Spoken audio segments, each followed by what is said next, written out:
Good evening. Thank you for joining us on Straight Talk. Our guest is Assistant Commissioner of Police, Ms. Catherine Kwan. Ms. Kwan has been with the police force since 1988 and has served in a variety of posts, both on frontline operation command as well as in administration, including the area of public relations and complaints. As the officer in charge of the Information Systems Wing, Assistant Commissioner Kwan is going to share with us how smart policing ensures Hong Kong is a safe city. Welcome, Catherine. Glad to be here this evening, Eugene. Thank you. Right. I read in some of the database that Hong Kong is ranked 18 out of 424 safest cities in the world. And we call it a safe city. And to our viewers, a safe city will mean a low crime rate, being able to walk down the street either day or night without having the fear of being robbed, mugged, or even being physically attacked. And it also means when we go home, we know that our house won't be broken in, and a low crime rate. And one of the reasons, I'm sure, is because the good work that has been done by the force. Thank you. And I know you have been to Geneva recently, and what has that got to do with ensuring Hong Kong is a safe city? Basically, the Hong Kong Police Force promotes the smart policing over the past few years. And in our context, smart policing refers to brings in innovative and new technological solutions into our day-to-day police operations. Over the past decade, basically there has been a drastic change of the way that people communicate and receiving service. To ride on this new age, the force that will adopt digitization as our strategy, which actually started in 2019. Then why are you doing in Geneva? Geneva Invention Award, actually it is a contest that open to the worldwide entities and all the companies to enroll and to showcase their digital solution and how that change the lives of people. The Hong Kong Police Force is one of the agencies in Hong Kong that's joined in.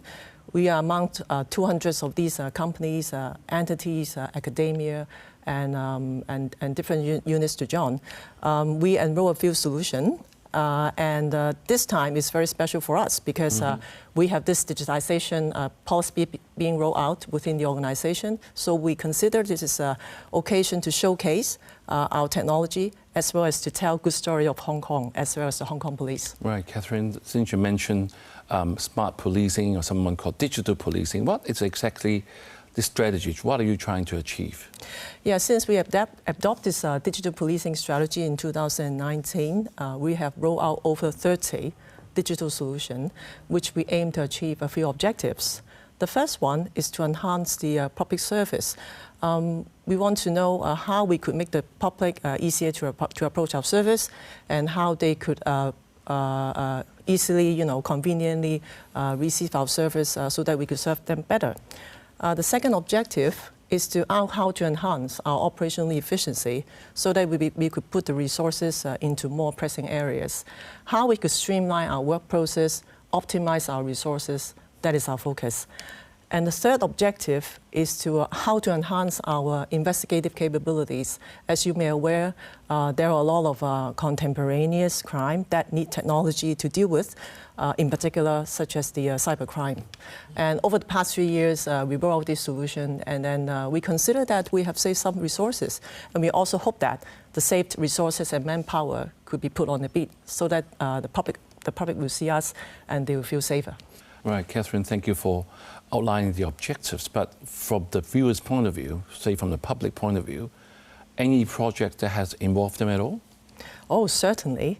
Tell me, Eugene, have you ever received an electronic parking ticket? Unfortunately, yes. I'm sure you do, and like most viewers do. We rolled out this electronic parking ticket project in 2021. Like most viewers will know about that. But most viewers don't know about is that there are alongside many digital solutions that involve the case reporting, the case handling, and also the beat patrolling that I would like to share with viewers tonight. Yeah. When you're talking about involving the public, apart from not so popular getting a parking ticket, although it's very fast, very efficient now, you get it in your car if you have illegal parked. Anything that help us to report cases to the police? Oh, yeah, certainly. That is the first solution I'm going to talk about. That is a self-service kiosk. It is a digital device which is designed generally to facilitate digital reporting by the public instead of manually handled by our officers. It predominantly could help to do a lost property case report, as well as other cases on our e-platform, such as technology crime, deception, animal loss cases, noise complaint, traffic reports, as well as other nuisance calls, and which basically around 14 type of cases. Are you saying that we can actually do a report to the police without having to go to the police station? Oh, part and parcel, yeah. That is something we want to achieve in the long run. But at the moment, we have this self-service kiosk being deployed at 12 BCS police stations in the territory, including Mong Kok, Tsim Sha Tsui, Central, Yuen Long, as well as some other divisions in the city. And how popular has that been? I mean, have you seen many people reporting cases via this kiosk, as you just said? The statistics explain all, right? Since we rolled this kiosk in 2021, we record 24,000 lost property cases being processed by the kiosk, which constitute 50% of those cases come to these 12 police stations. You may not be aware that around 46% of these members of the public come to our police station. They are just making lost report. So if the kiosk in place, basically our officers could deal with other tasks instead of focusing on the kiosk, on the lost property cases.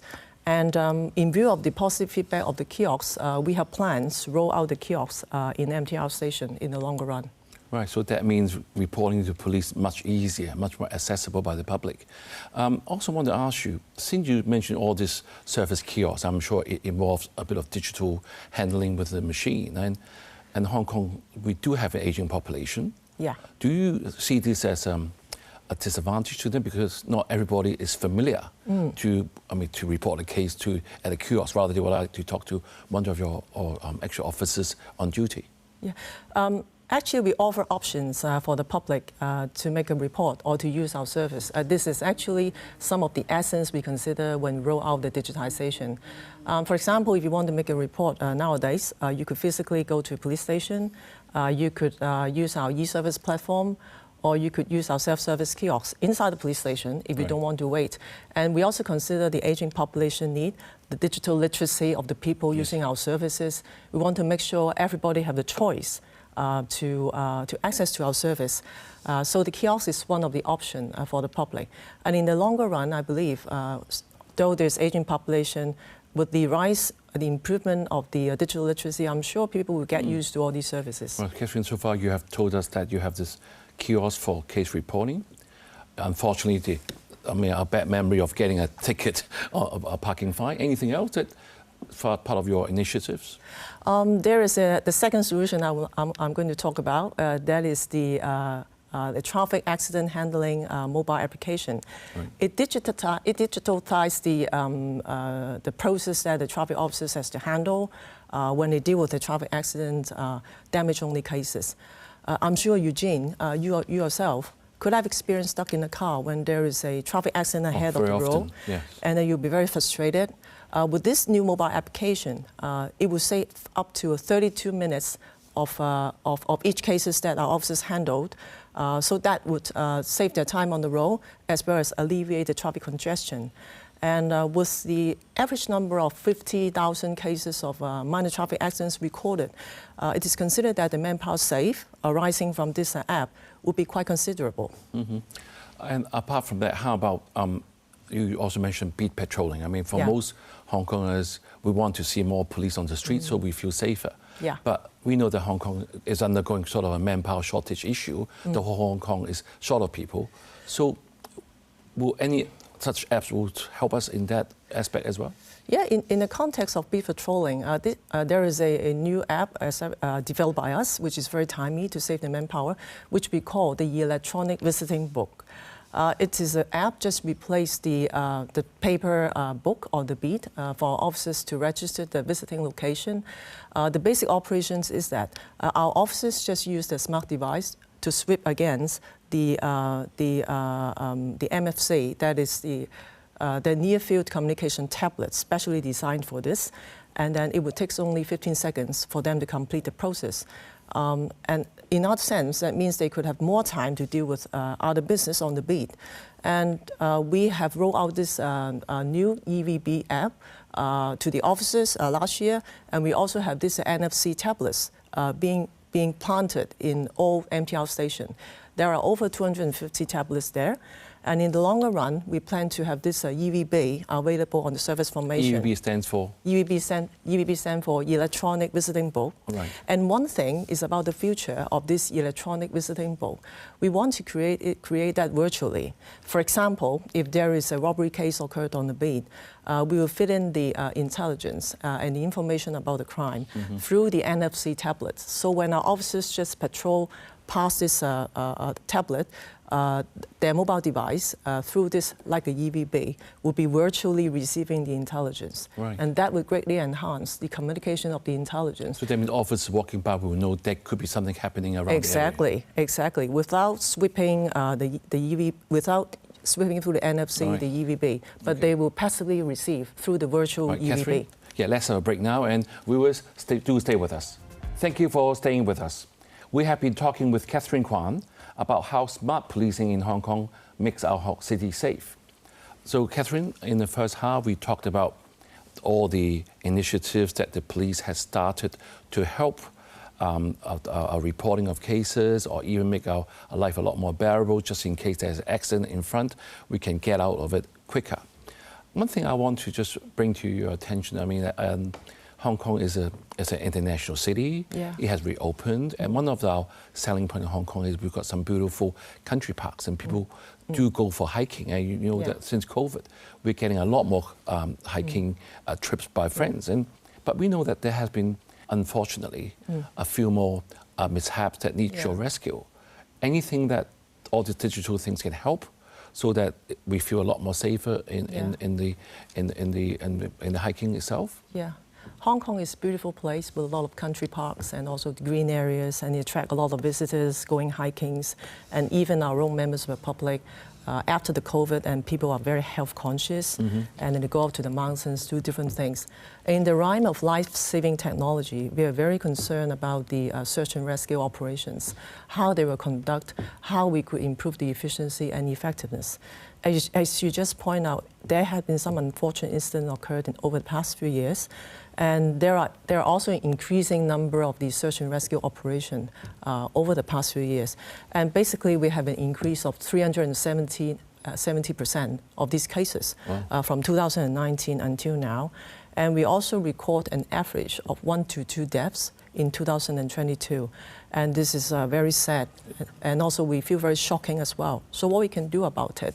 So the Hong Kong Police Force, we developed a 3R, rescue solution. Right. We want to revolutionize how these search and rescue operations are to be conducted.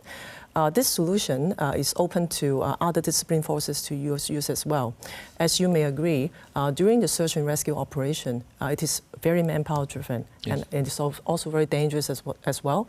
It involves the police officers, involves the fire services department, involves the government flying services, as well as the civil aid services. And it takes days and days to do the operation. So with the 3R solution, we create a digital composite platform, which involves a digital map, a digital camera, and also a digital watch, which compose of the 3R. For the digital map, it is a self-developed live map, which gives the route about the rescue location. And for the rescue, the cam, it gives the video footage of the rescue site, which directly feed on the map and show to the command center. Right. And for the rescue watch, it is a dual satellite system on the watch, which gives the GPS location of the rescue team members. Right, so all these 3R are actually worn by the actual rescue officer. Now, for the R map, it is situated inside the command post, or the joint command post, what we call, or inside the command center. And for the watch and also the camera, it was worn by the officers themselves when they do the rescue. And one thing about the R watch is very special. Apart from the GPS location of the rescue team or the rescue member, it also gives the biometric data of the rescue personnel. Right. For example, like the heartbeat, because there are previous cases when the rescue team members was collapsed during the process. So but it's all quite these sounds important. like movies to me. I mean, I can just imagine all those movie scenes coming up with all the biometric data coming out so that the safety is ensured. Of course, yeah, because it's actually on the beat already. It's actually being used and applied on a day-to-day basis. Right. And it was widely used by the civil aid services officers, our counterparts, and some of the fire services officers as well. And I was told that the CAS officers, they use these 3R solutions quite widely during their exercise and also the practical field operations. Right, this must be something very encouraging when you actually bring this to Geneva, isn't it? Yeah, certainly. For the Geneva Invention Award, we bring in some new things as well. Apart from the 3R solution, we have some additional feed to make it like the search and rescue ecosystem. Because the 3R solution revolutionized the way we do things, re-engineer the resources. But we found that there are some technology things we need to add in. So we add the SOS app, which is a mobile application downloadable by members of the public. And then it connects the GPS location of the hikers and also the emergency contact with the 999 call center. The second one is a signal radar. Actually, it detects the mobile phone signal in complex terrain, even without the network coverage. And in fact, it is a patent solutions co-developed with a startup company in the HKSCP platform. Which is the Hong Kong Science Park, isn't it? Yes. Exactly, because you know that we signed a memorandum of understanding with them in last September, and this is one of the throughput that we had. Right. So, Catherine, so far you have talked about a few of the inventions that has won some prizes for Hong Kong. So, but for the viewers, so what? I think there's a reason why we have been told when we go for hiking, make sure you bring your telephone, make sure you have a backup battery, just in case there's no signal in certain areas, you'll be able to pick up those signals, isn't it? Yeah. So that makes life a lot more safer for the hikers and much easier for the rescuers. Yeah, exactly. But even without the signal, Eugene, I'm going to talk about the third element in this Geneva Invention Award that we put in, that is the Rescue AI. This Rescue AI, it adopts artificial intelligence to analyze the hiker's speed, to analyze the historical location where he has gone, and also through the deep learning model, just to predicting where possible this hiker could have been. So that even without the signal, we could still predict where he has gone, and just to sharpen and just to predict the exact location that we should conduct the rescue.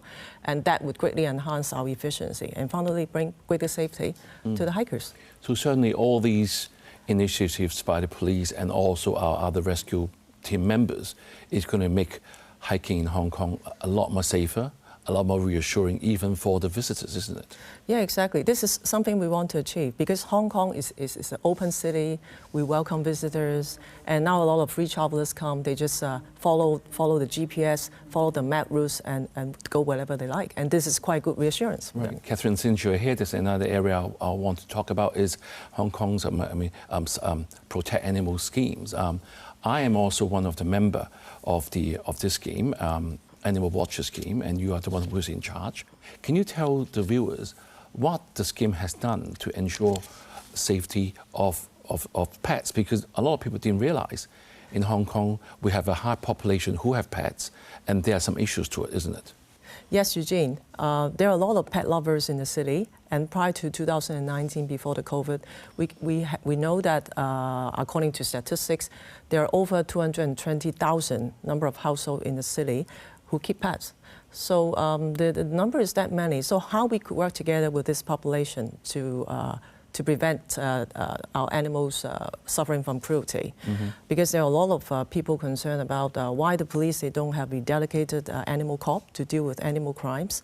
But in fact, in 2018, we have dedicated crime team, apart from investigating other crime cases. They would also look into the animal crimes. And they are working in 22 police districts. So we got the resources there. But we also think about how we could use the community multi-sectors synergy to work on this anti-animal cruelty issue. So that's why we have the scheme. Has the scheme been successful in your view? I would consider it's very successful because since we have this scheme enacted in 2021, we have arranged a lot of activities, and then through which we have 4-pronged approach being rolled out through the publicity, through the education, through the investigation, and through the intelligence collection. We managed to engage 72,000 of people practically participate in our activities. And there are some interesting activities I would like to share with you, which is very different from animal welfare, from other animal welfare groups. You may be aware that in the past 2 years, there has been some cases about the dog poisoning cases. And then as a result of these dog poisoning case reported, our animal watches captains and also the helpers in the community, which is more than 250.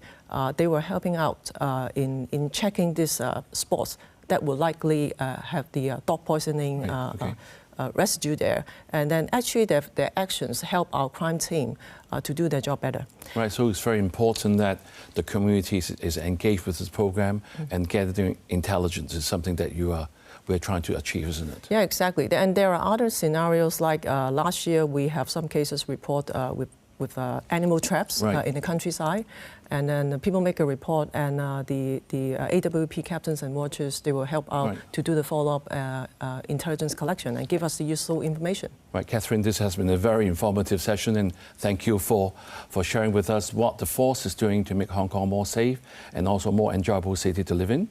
The development and implementation of digital solutions in smart policing is certainly in line with Hong Kong's direction towards becoming a global innovation and technology hub. Have a great evening and see you next week.